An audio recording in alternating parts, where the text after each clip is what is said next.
All right. Thank you for doing this, Carrie. It is a pleasure to have you on. I know we met briefly at the Teratonic event, and we were talking a little bit about just everything you have going on with circular fashion. And then we found out you're Hmm. in Lacey, and so are we. So, we have that kind of like connection going. And then Hmm. between my EIR and just everyone else in LA, pretty much they all roads kind of lead to you when it comes to circular fashion. So um, Well, that's nice to hear. Thank if you. you want to just go ahead and maybe introduce yourself, and we can jump in. Yeah, sure. Thanks, Hamilton, for having me on. What's the name of your podcast? The Hamilton Perkins Show. The Hamilton Perkins Show. Thanks for having me on.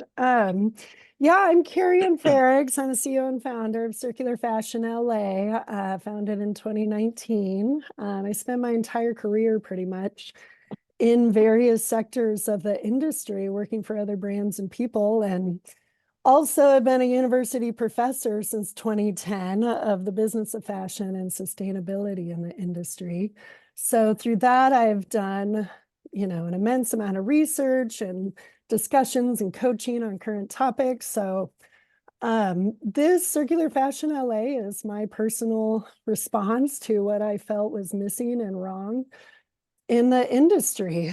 I follow the circular economy principles that, for example, ellenmacarthurfoundation.org um, lays out three principles, and I apply those to post-consumer clothing, and that's to design waste out of your business model and out of your product, and keep materials in use, and then regenerate natural systems. And so I'm a a California social purpose corporation, and that is my social purpose, as stated. And yeah, so I'm here. I'm at Lacey. I was also in the FBA program in 2020 that you're in now, and then got into the incubation program in 22. And am still in that. And I have a space in the Cut and Sew Lab down at the Lacrette's Innovation Campus. And that's in the Advanced Prototyping Center of Lacey. And out of there, we're collecting clothes, doing laundering, assessing if it's resale ready or if it needs repair or re-dye, or if it's just not good enough to sell on its own. And so we'll repair, re-dye, and figure out creative ways to redesign what's not good enough to sell on their own. And for what we can't use and for end of life materials, we seek to work with local partners who specialize in those materials to recycle them. And doing that, there's enough infrastructure here locally in Los Angeles. So we believe we can do it, you know, pretty much locally. Um, and then of course, solving the direct to consumer, their problems with fast fashion. So then the product out of that process that we create are the services and upcycled products available direct to consumer. And then we're looking to launch B2B services and B2 government services. Um, and so you can get all the new looks you want and need without, buying into the fast fashion model. Um, and yeah, so therein lies, I guess, the backstory of Circular Fashion LA. That's great. And you came from a fashion background before even starting Circular Fashion LA. You were working in kind of like big fashion companies and such. Like, can you talk about maybe what your experiences were there and kind of like what skills you brought from that to what you do today? Yeah. Yeah, so I started in retail in a local store in Omaha, Nebraska, the Overland Trading Company that sells sheepskins and furs and luxuries, leather coats and stuff. And because I am tall, I'm 6'2", no clothes ever fit me well. So I've constantly had the styling fashion challenge that's never well been solved for me. And my mom sews, and she taught me, and her mom taught her. Um, And so then I went to FITM and in San Francisco for design and merchandising major after my bachelor's degree at UNO. And from FITM, I worked at Zara, worked my way up to the first Zara in San Francisco Union Square, the launch, the opening, and H&M launched at the same time in San Francisco Union Square. And it was like a big time. It was like 2005. And I worked my way up to department manager. And then from there, BB recruited me. So I worked at their flagship downtown location. And the retail experience and being with the customer gives you the insight and knowledge as to what, people are actually wearing and buying and how things fit and what kind of really works. And I'd been wardrobe styling on the side and working with photographers, and I had some funds lined up, and it made sense in 2008 that I'd quit BB and go myself full time. And I built the Altitude showroom with a wholesale showroom, and I had reps in other cities in Portland and New York and Denver. So I built that up, working for other brands and doing the wholesale distribution. So working with buyers, big and small, local boutiques. I worked my way into some department stores. And then from there it was like 2014. And I mean, the whole 2008 crisis, like boutiques are closing, it was like I couldn't, it was like a third of my business. I basically just had to say I can't count on it. And I also got pregnant at the time, so it just made sense. And I was done and took a break. So we moved to Los Angeles, and I met some gals and did a local brand here that we made here in LA, called Vorpret LA. And I still have some of that product. It's really great summer pieces. And then from there, I just got disgruntled with the industry. I think most people, or a lot of people who work in fashion at some point, experience disgruntlement with the industry and with the overconsumption and the overproduction and the saturation and so I left and went to work for a sports marketing startup with a friend. But then I, learned of the circular economy, like I said before. So that's and the whole time have been a university professor. I taught at City College, San Francisco. I was recruited to teach a fashion writing class there, and then was asked to teach an apparel manufacturing class there. And then I taught shortly at Academy of Art University, their intro to business of fashion. And now I'm at Woodbury since 2016, teaching the business side to design students. So that's where all my experience comes in. And Circular Fashion LA, I believe, after much trial and error, is mine and the solution to the post-consumer home clothing challenge. And what do you think are like the biggest opportunities for up and coming brands and upcyclers to kind of like secure the largest kind of like partnerships and kind of like the largest grants and stuff that are out there? Like, excuse me, there's a lot of like, different resources in California for that. What do you think is Mhm. like from where you sit are things that people should know about or be looking at? Yeah, yeah, one thing I feel like I've understood is there's absolutely money out there. You just have to figure out how to access it. And you have to position it right to solve the problem in the way that turns it into like, oh, that's a no-brainer. Let's do that. Um, I think the circular economy in its nature requires networking and partnership and multiple stakeholders who are working together because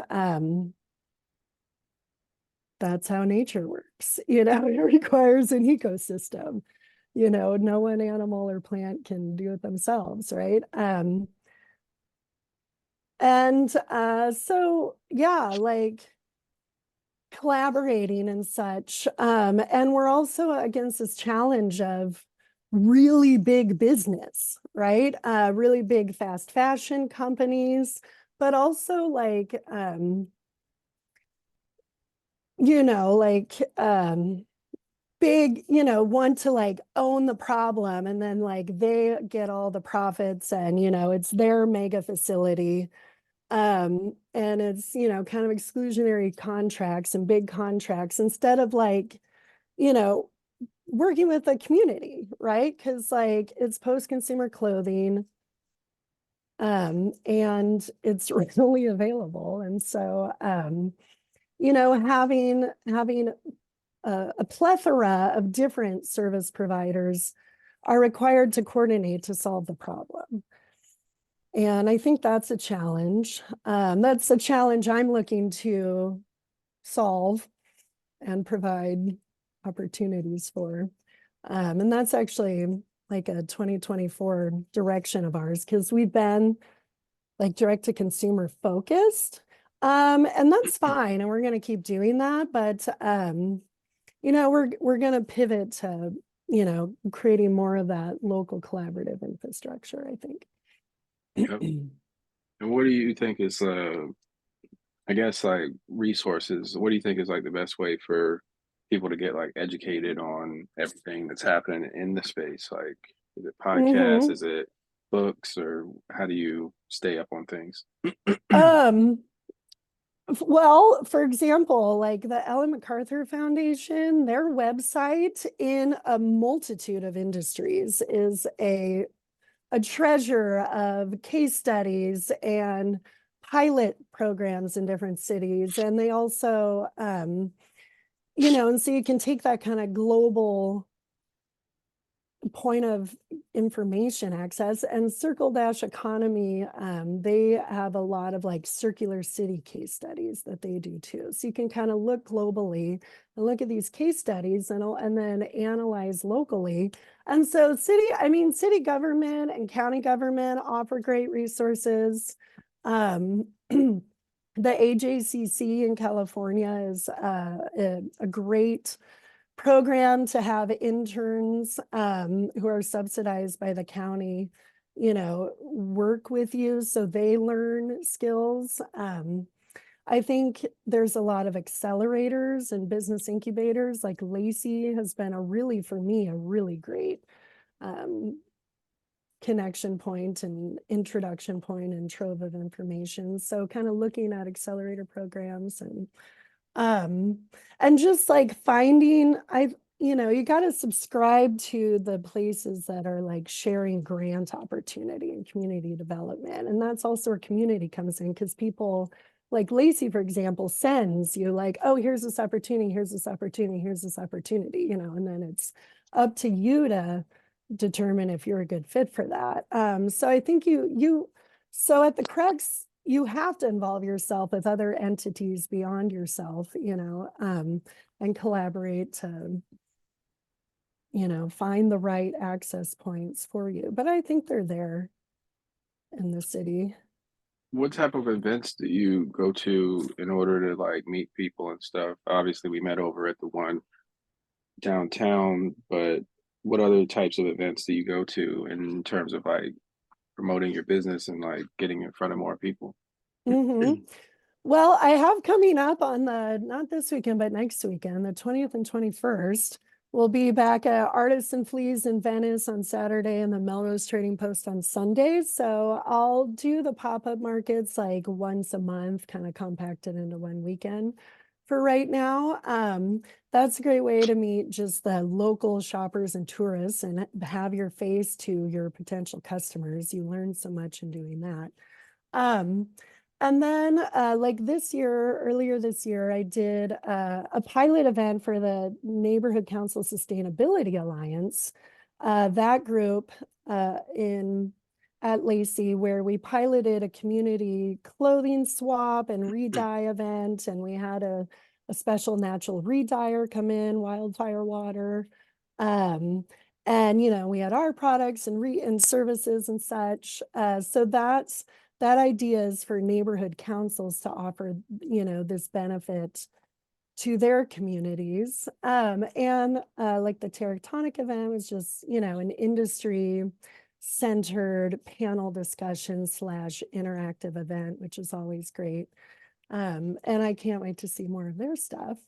Um, And oh yeah, and I'm really excited. I just got approved to be an LAUSD vendor. So I'm going to go into schools and teach workshops on like both the effects of fast fashion and the problems of fast fashion, but also like the careers in the industry and what you can do at home to keep your clothing in use for longer and keep loving it for longer. So, you don't have to go necessarily right away go buy the next thing to get the new look you want. That's great. So yeah, so we got a lot of those irons in the fire.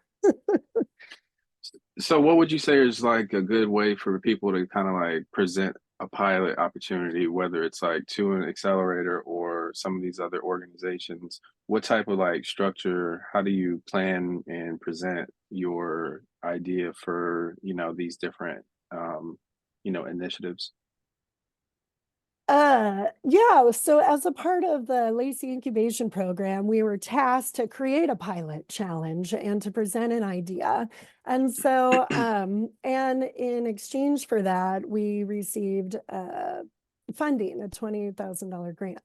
And then we were also tasked for finding partners, local partners, to help, to enact and help execute on the pilot. And so my pilot was to, because I have an ultimate goal, was to do the first step of creating my mobile circular fashion lab. And that was to just acquire the equipment and technology and functionality I need to do our repair, redye, and workshops and events, and have our product storage on the go. So just like the tools and equipment to do that was my pilot for Lacey. And in doing so, I also helped reset up and establish their cut and sew lab as a functional fashion industry cut and sew lab. And I'm working with them to help keep that going for when, I ultimately exit out of there and make it available for, others and stuff to take advantage of. So that was step one. And now step two, what I'm funding for is a truck. And I'm working with Evo Electric. They're based out of Rancho Domingo. They're a fellow Lacey portfolio company. And they take old diesel commercial trucks and convert them into circular electric vehicles. And so I'm working with them, and they helped me get and hopefully almost approved for a CalSTART ICF grant, which will cover 60% of the costs. And I'm crowdfunding and getting grant money and cobbling other opportunities for funding together for the remaining 40% of the truck cost. And you can help us do that on Indiegogo.com. You can go to our Instagram at Circular Fashion LA, and there is the link to our Indiegogo campaign. And help us do that, please. Any amount of contribution goes a long way. You can check out the great perks. For $100, you get $100. If you give us $100, you get actually $118 worth of our services and products. So that's a twofer. So the truck, and that's going to become our mobile circular fashion lab. We're going to do it electric zero emissions from the beginning with help from the community. We need your help. And what we're going to do with the truck then is like workshops, events, and just really bring the circular fashion services to communities across LA. So that's the pilot I'm doing. So you can take Understood. that as a case study and apply it to the pilot others might want to do. And so when you start a year off, do you like do any planning or do you do any kind of like, vision boarding or anything that you do to kind of like set the direction of where you want to take things? Yeah, and that's crucial and essential as a business owner. If you don't do that, you're ultimately just kind of flailing around. Yeah, so I'm not perfect at it, but I strive for it always. Um, but yeah, and also like the entrepreneur in us, that personality of who is an entrepreneur, right? The person who's gonna go solve this problem because they see that as their best opportunity, and you can't get it out of your head, right? At least for me, I go through, like big waves, big highs, big lows, of like, uh, you know, oh, it's all terrible and I'm an idiot and it all sucks and I'm quitting everything into like, okay, I figured it out. Yeah. And this is the next step. So for me, and so like New Year's, I was in this just like, it's all, I'm quitting. I wasn't going to quit, but I knew I had to, those darkness before the dawns reveal big moves forward. And so now I've found my way to my next big objective and move forward, which is piloting it, basically within the city of Los Angeles. And coming up is LA City, well, LA City Sanitation and California Product Stewardship Council are doing a textile pilot right now, to work with brands and commercial generators to solve the textile waste process on a city level. And here in Los Angeles, there's a lot of post-industrial pre-consumer waste. And so there's a lot of focus and players in that right now. And what's the big challenge and, kind of biggest challenge of all, if you look at graphs of it, is like 75% of the problem is the post-consumer waste. So that's what we're focused and tackled on. And yeah, and so my 2024 plan, as you said, you have to kind of constantly evolve and have 3-month check-ins with yourself and your idea, and is this right? And look at the data and what's working, right? You have to constantly be reevaluating. Yeah, so our 2024 reevaluation goal and brightness after the depression low that the entrepreneurs, I think, everywhere experience is, yeah, really enacting the community-centric solutions of post-consumer clothes by keeping them in use, love for longer, and creative as a solution for clothes made from new materials. Do you have a sense of how much the funding is for tackling those post-consumer waste problems? Like, what are those entities budgeting for kind of like solving the problem? Yeah, it's a really big problem. And so if you look at it, uh, as like, what type of facility do we need to tackle this problem? Then that facility becomes very large and very, it's just a very large undertaking, right? And so it is going to require, significant money and investments. And I hope through Lacey and investment connections, we can put that together in pilot programs, and incentives of the city to want to solve the problem. And really kind of think of it, pocketed community centric, right? Like, kind of broader communities that are, you can easily get to them to solve your solution. And that also involves more community stakeholders and small businesses and thrive as a community because you're keeping the money in the community, and the benefits and wealth in the community instead of going to like 2 or 3 large major corporations, and them having and benefiting from all the profits, having it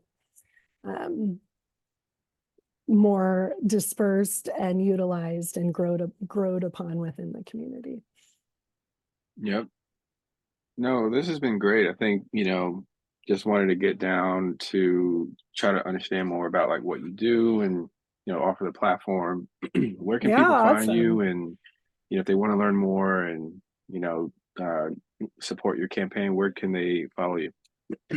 circularfashionla.com and at Circular Fashion LA. Pretty much all our socials are at Circular Fashion LA, and our website is circularfashionla.com.